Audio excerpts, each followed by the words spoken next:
Hello, hello everybody, it's GirlGotGame and welcome back! We are actually back in Gilded Shadows a lot faster than I was expecting, but I am more than okay with it because today we're starting Lance's route. Quotation marks. Lance's route. I'm very excited because we learned some things about Lance in recent routes, both in Case's and in Magnus's, so I'm curious. Very curious how this is how this is going to go, rather. And also, I don't know where we're going. I mean, we've seen Lance's house, but, you know, we're stepping out of our comfort zone of Crimson and the court and Endgame and all that stuff, and we're just going out there. So, let's start, I guess. So I've skipped through most of the common route. Our traits are confident, flexible, and analytical. And this is where the routes diverge. So, no running into Lance at the common route. So what are we doing here again? We need to go out through the front to Jack's car. Alright. Lance's route contains spoilers for Magnus and Kesa. Do you want to proceed? Yes, we've done those boys. Car thief! Jack didn't need that car anyway. Are we literally going to steal Jack's car? Because that's amazing. I made a split-second decision. I was going to steal Jack's car and get out of here on my own. Good luck, Jack. Keeping an eye on the bathroom, I headed for the door. He had said that his car was voice-activated, but I had activated everything in it earlier on accident. No voice needed. Ooh, sneaky girl. If I could just repeat that. I peered outside, wondering how safe it was to just step out there. I didn't have a sense of anything dangerous, but it would be nice if I could just keep myself from being noticed, the same way Caleb and Ari had kept people from noticing my kidnapping. I wasn't sure how they'd done that, but it had to have been some kind of psi ability. Girl smirt. Or, what if I could just... Damn! With authority, she transported herself. Okay, I see you, girl. Suddenly, everything warped, and I was inside the damn car, sort of instinctively hunched over into a ball in the front seat. I really hate that ability. Spots were swimming in front of my eyes, and my head was screaming in protest at having done that. Yeah, I don't know if you should be driving, but respect to you. But, I mean, I did bypass the voice-activated door lock, so there was that. If I could just repeat my earlier freak-out, but in a more orderly fashion, I might be able to get this thing started. And bypass its security system as well. But, how? I didn't really have much time. Jack was likely to discover I was gone any minute. And I had no idea when Caleb and Ari would show up. Telekinesis was not something I'd ever put any effort into learning. But in the end, it was just another skill. That I was able to imitate Ari's ability in a semi-conscious way just meant that I definitely had the ability to control this stuff. And I didn't need years of training to do it. Girl? I bit my lip and set 2 fingers on the push-button ignition. I didn't know much about cars and how they worked, but I just needed to somehow start this thing without Jack's voice to make the ignition operable. I tried to think of what it felt like earlier when I had made everything in the car act up. I didn't want to do that again, but if I could just... There was a little spark of something.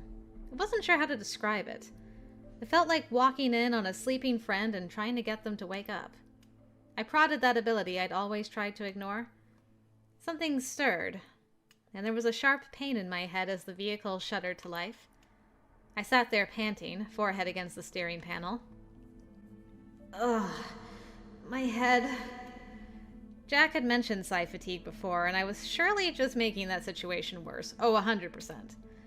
But this was my chance to get away, and I had to take it. I actually was not very adept at driving. I knew how, but I hadn't done it often. I reversed my way out of the alley and sped off, casting one glance back, just in time to see Jack run out of the cafe.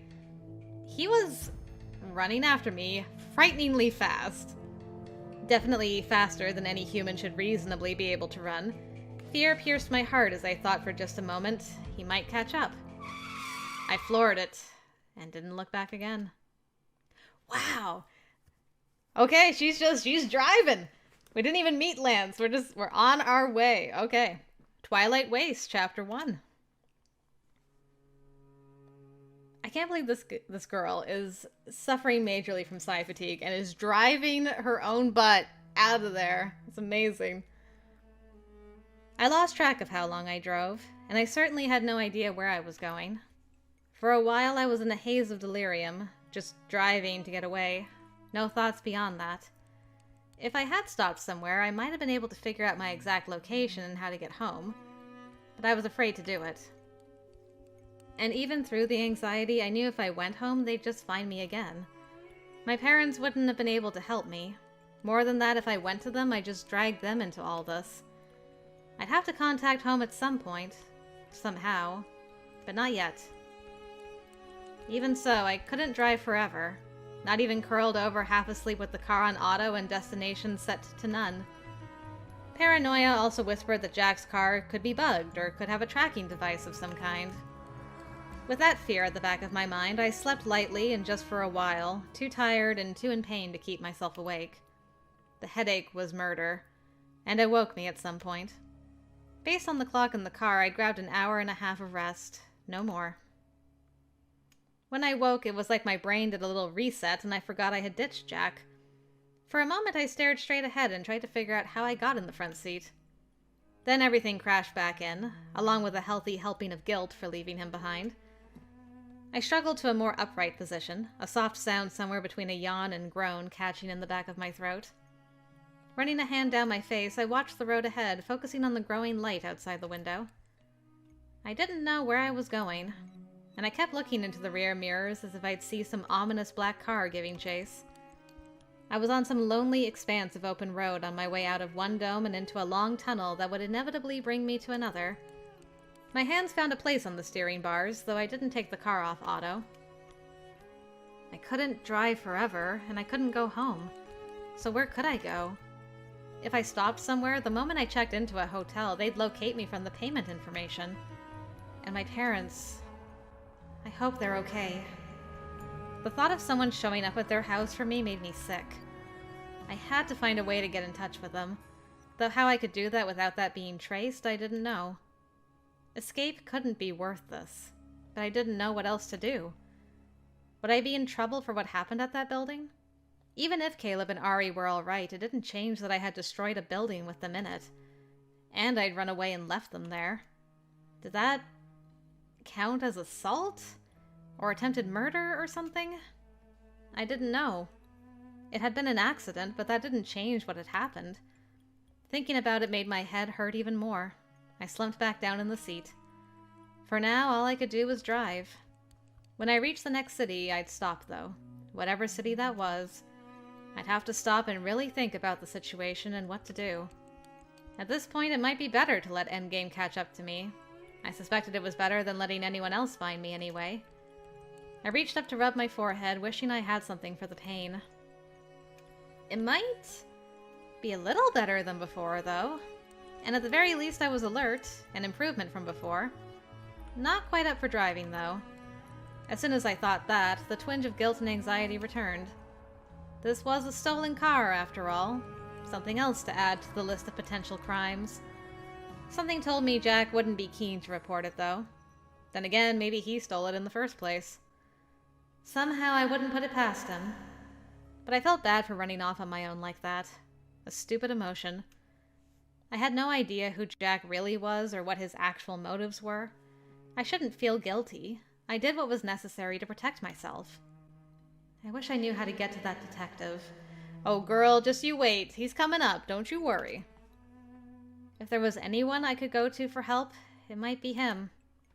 Though he might just turn me over to Endgame. Never. Even though he hadn't seemed too fond of them. Either way, I imagined I'd be safe. But I was far beyond being able to contact Reuben Kellner to beg for help. Ugh, what am I doing? How did it even get to this point? I stared at the road ahead, an endless ribbon of tunnel racing to meet me, then disappearing behind me. There was a sense of inevitability out there. It was unavoidable that the people seeking me would find me. And what then? I didn't know. I really didn't know. With my nanosystem out, all I could do was wait until I reached the next dome and contact Endgame. I shut out the sight of the endless road ahead, and eventually dozed off again, sort of fading in and out for what seemed like hours. When I was awake again, I realized I'd have to stop soon, whether or not I reached the city.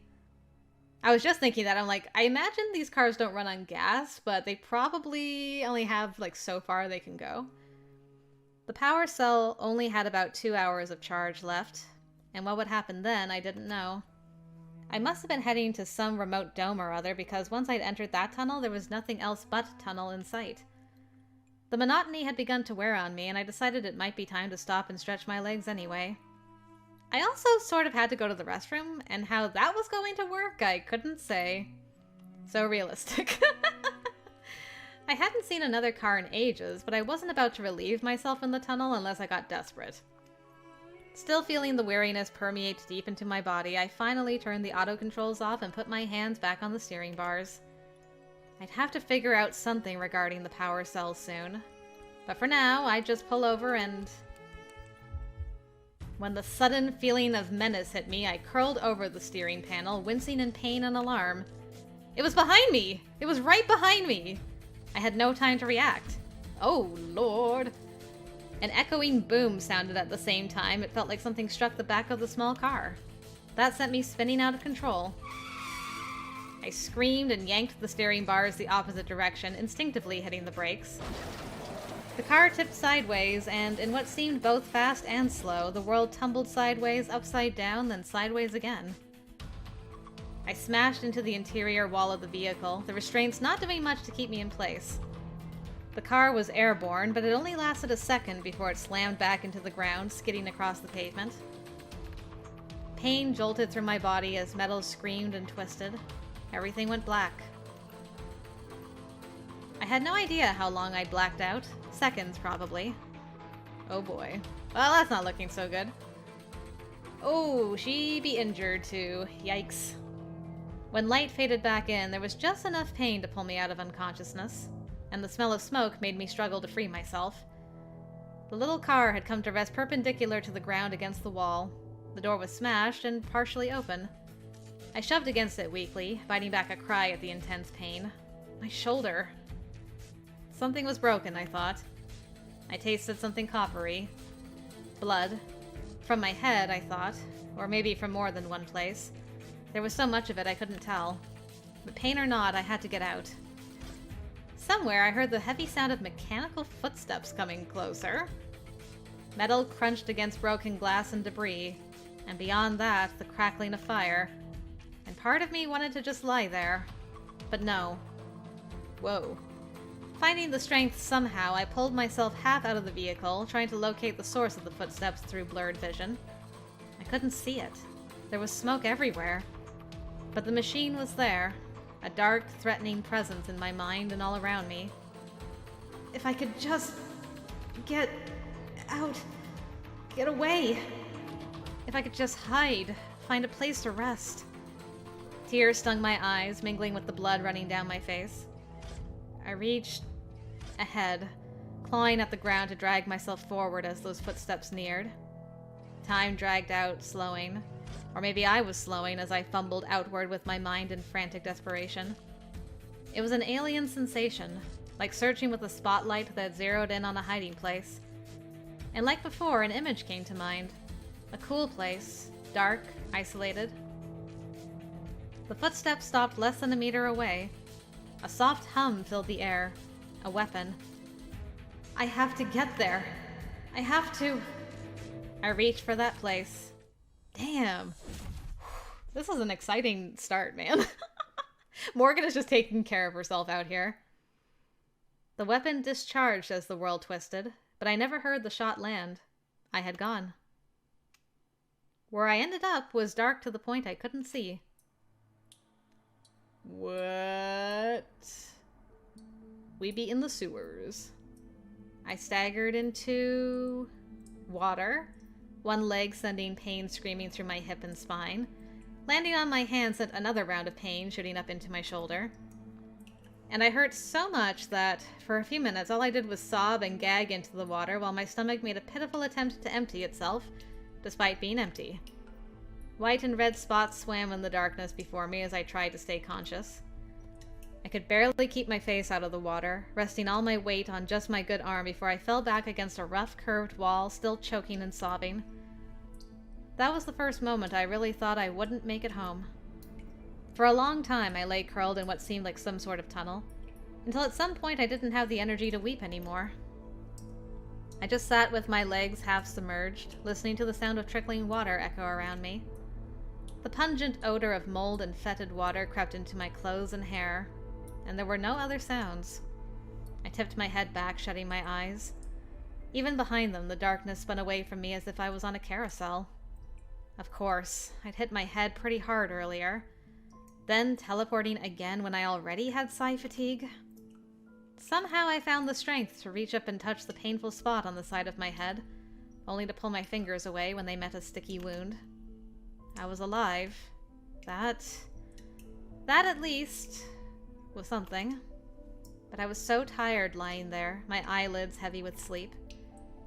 And God, I wanted to sleep. But I couldn't. Not here. Not if I wanted to wake up again. I was no doctor, but I knew my condition was bad. As long as I stayed conscious, I could keep moving. And I didn't want to die somewhere alone where no one would ever find me. My parents couldn't go through that. At the very least, they needed to know what happened. But the hope of at least giving them a body to mourn over wouldn't be enough to get me home. No, I had to get back to them somehow. I couldn't die here. I wouldn't. I forced my eyes open, thankful they had adjusted somewhat to the dark. There's electricity here. I hadn't realized it at first, that dim light shone from the walls scattered here and there. Not that there was much to look at. It was a tunnel. Rounded, mossy walls, round floor and ceiling. Almost like a drainage area? A thin trail of water trickled down the middle. Places like this existed beneath the dome rims and roadways, especially near the waste where there was more rain. It appeared I had teleported myself to one since it was secluded and safe. I had no way of knowing how far from the crash site I landed, though. But gauging based on previous jumps with Ari, that hadn't been a short one. I assumed I had gone at least a few kilometers away. Well, this escape has gone well. Jack, wherever you are, sorry about your car. If you'd been a little more trustworthy, maybe I wouldn't have taken it. Yes, it was definitely his fault. And Caleb. I needed to blame him for sure. It's everyone's fault. Though being with either of them would be better than this. I let out a soft groan, tipping my head back to rest against the wall. I'm an idiot. Endgame may not have been my life goal, but I'd be safe if I had gone with them. Too late for that now. Regret won't undo this, Morgan. I could only deal with the situation at hand. Right. I felt like hell. My shoulder was a nightmarish bundle of agony. Scrapes lined my arm, too. And my leg, I wasn't sure. It might be broken. And the head injury. I doubted the dirty water did my open wounds any favors, though. Even so. I let my fingers hang in it to determine which way it flowed, since that would most likely be out. It's brighter in that direction, too. So I should head that way. I couldn't stay where I was. Besides, if I didn't go far and that thing finds me, there's nowhere to hide in here. Realistically, if I encountered that thing again, I was dead no matter what. I might be anyway. Eek. Grimacing at the thought, I pulled myself to standing, a gasp escaping at the sharp slice of pain. I didn't want to move, but I had to, and I couldn't allow myself to think about the grim possibilities. I would survive. I had to. Okay. Right. Deep breaths. Though those hurt too. Keeping my eyes on the faint light at the end of the tunnel in a very literal way, I took my first step in that direction, keeping my good shoulder glued to the wall for support. Walking. I could do this. I can't do this. But with every agonizing step, I regretted every decision I'd made in the last day. The tunnel was big enough for me to stand comfortably. That at least was something. If I'd had to crawl, I don't know how I would have made it. I just clenched my jaw and bore the pain as each excruciating minute crawled past. The end hadn't looked that far away, not until I started trying to walk the distance.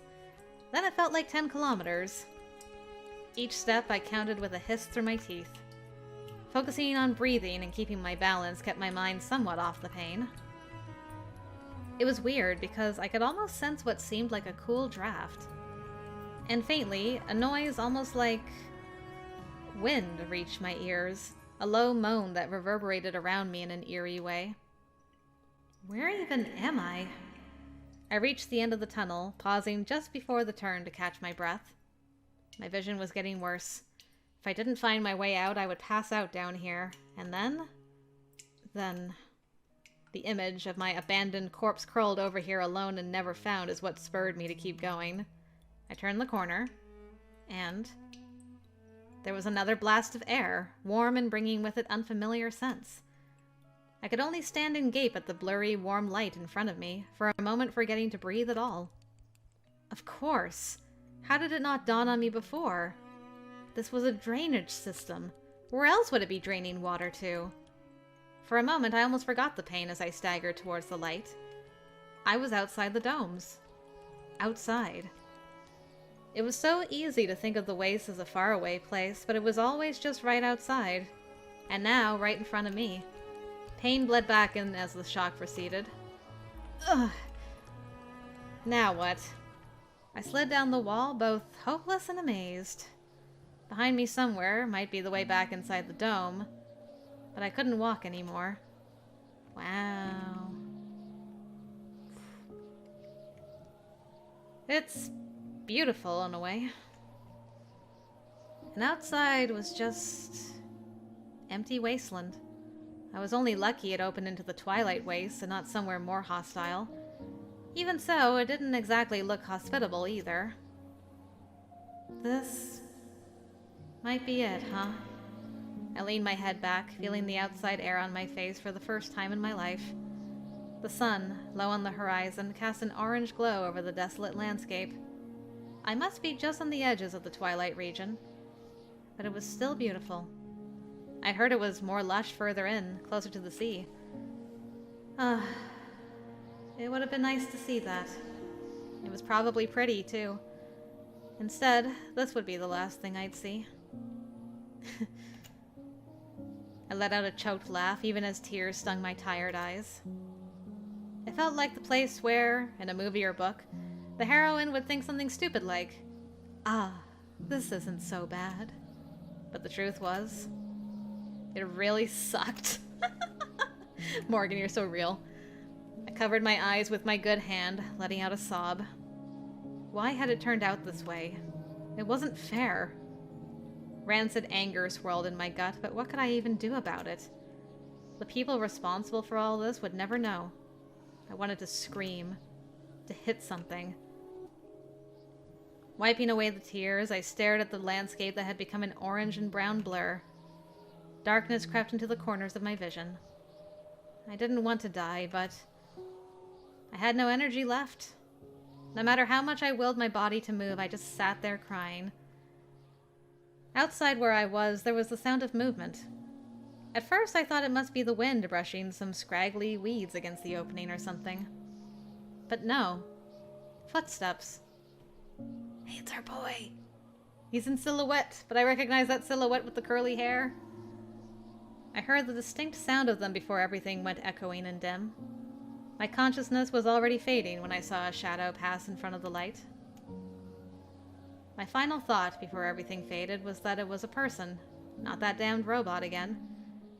At several points after that, my consciousness rose to the surface as if to check I was still alive. Each time the sensation of movement and sounds around me comforted me. A faint voice. The hum of a vehicle.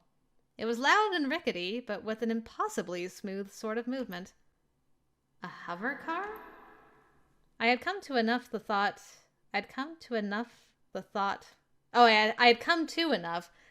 flitted through my foggy mind. Gotcha.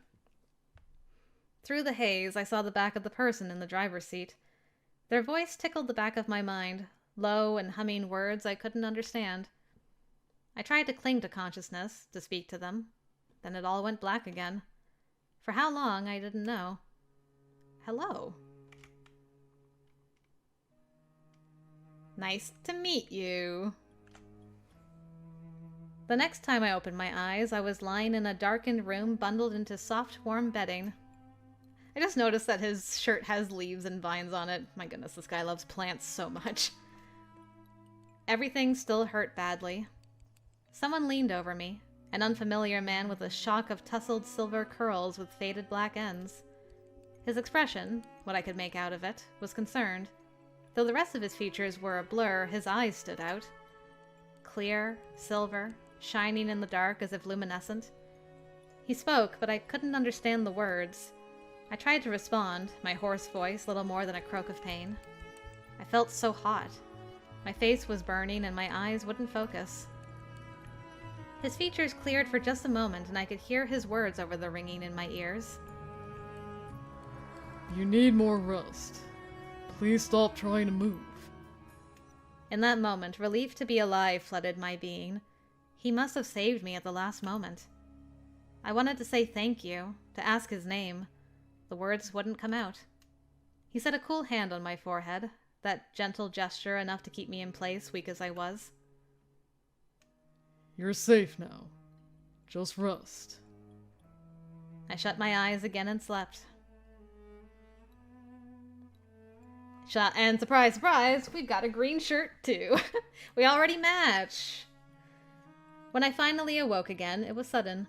I found myself just blinking up at an unfamiliar ceiling, trying to work out what had happened.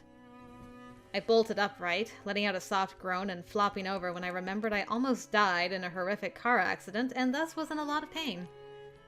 I'd also used my newfound psychic abilities far too much yesterday, or whenever, because I still had a splitting headache that made me regret waking up. Until I remembered how lucky it was that I'd woken up at all. Tears sprang to my eyes at the thought, as if to remind me I still hadn't quite cried enough about all that had happened, and they would be glad to make up the difference now that I was awake again. I rolled to my back, a muffled sob escaping as I stared mournfully at the ceiling. The memories of what happened were a complete jumble. I replayed the events I could remember. The kidnapping, the attack of the destroyed vivarium, everything up to stealing Jack's car and getting attacked. Things got fuzzy after that. I had driven for a long time and the car crashed. That robot attacked and I had teleported again. That I remembered. Robot? Oh, okay. Rapid and bipedal invisible tracker. A rabbit is a military-grade robot used for scouting and retrieval. These robots have several types that range from small dog-sized units to those nearly the size of an adult. I wonder if that was the other thing that was like tracking her when Jack first picked her up? They are fast, usually equipped with surveillance equipment, stealth technology, and weapons. They have only rudimentary artificial intelligence that will help them navigate their surroundings, but they are not capable of thinking or reasoning outside the parameters of their mission protocols. They will continue to try to fulfill their objective until they are literally unable to do so. Joy! It would be a handy ability if it didn't make my head feel like it would explode each time. I pressed my fingers against my brow bone as if that would somehow stop the pain. Pulling my hands away, I glared at the ceiling again. On top of everything else, my eyes felt weird. With everything I'd been through, it would be lucky if that was the only thing wrong with my head at this point. The biggest question in my mind at the moment, though, where am I? There had been someone. A man. I twisted my head around, trying to glimpse around the room. There was no one with me. The architecture of the bedroom was unusual, not like anything I'd seen before. And more than that, there were so many plants. What is this place? Part of me wanted to get up and look around, and the part of me that felt like it was imploding wanted to lie in bed and not move. Well, we are confident, so I guess we're gonna go pokin'. As much as I didn't want to move, it was important to know my location. and this might be a safe place, but I had to be certain. I sat up again, careful to take it slow this time. Just breathe. Nausea washed over me, a result of both the pain and wild vertigo, but I still swung my legs over the side of the bed, swallowing hard before I tried to stand. Nope, a bad idea! My legs folded and I went down in agony. I'd forgotten about hurting my leg. I landed with a painful thump, clinging to the bedding as I crumpled to the floor. Curling in on myself to keep from crying out and alerting the owner of this place, I blinked away the tears. And in the other room, the sound of footsteps indicated my host knew I was up. Alarmed, I tried to claw my way back up the side of the bed before he caught me, in case he didn't appreciate the escape attempt. But it was too late. The footsteps reached the door, then came more rapidly until he knelt beside me. I froze when I felt the soft touch on my arm. You shouldn't be up yet. You were badly injured, you know. Hi. It is so weird being with you, but I love it already. I looked at the man, seeing the pitying expression on his face clearly for the first time. He had silver hair, just as I remembered, and pale gray eyes. I remembered those as well. Fade? It had to be. There was no way that could be a natural color. So, he was an Esper. I'd heard they were rarer among the Nomos than elsewhere. The man with the kind face and silver eyes reached a hand towards me. I flinched almost on instinct, but he only touched my forehead with the backs of his fingers. You still have a fever. I can understand you're curious about where you are, or maybe concerned, but I promise that you're safe here. So please rest. His voice held nothing but gentle concern. Who are you? I rasped out the question in a painfully hoarse voice. The man stood and shifted a little to the side before crouching again. My name is Lance. I'm going to lift you now. I sucked my breath in, a low hiss when he lifted me and sent sparks of pain through my body. He returned me to the bed, then sat next to me as he pulled the bedding back in place. Shall I bring you water? You've been in and out of consciousness the last 3 days. I've only managed to get enough in you to stave off dehydration. 3 days? Dang. I nodded. 3 days. I shouldn't have been surprised. I was hurt pretty badly. Where am I now? You're in a small dwelling in the Twilight Wastes. I live here alone, and we can speak more after you've recovered. I'm sure you have many questions. He stood again and headed out of the room. I had so many things I wanted to ask him. How he'd found me, why I was still alive. Maybe I was being dramatic, but I really thought my injuries were bad enough to kill me. I wanted to thank him for saving me. And I wanted to ask him if it was possible to go back. For the time being, I shut my eyes against the strange plant-filled room. As much as I tried to keep myself awake long enough for him to return with the water I requested, I began to drift off before I heard the sound of his footsteps again. By the time I felt his weight on the bed, I was in a state of half-sleep and was only somewhat aware of him. Just enough to barely gulp down a little water. Then his hands brushed my forehead, and I heard a soft voice before I was asleep again. Oh, he knows her name already! The plot thickens. Rest well, Morgan. His voice faded before I thought to wonder how he knew my name. And this time when I slept, I dreamed of a wide, beautiful but empty land swept by a cool breeze that blew in from the empty darkness into the burning light.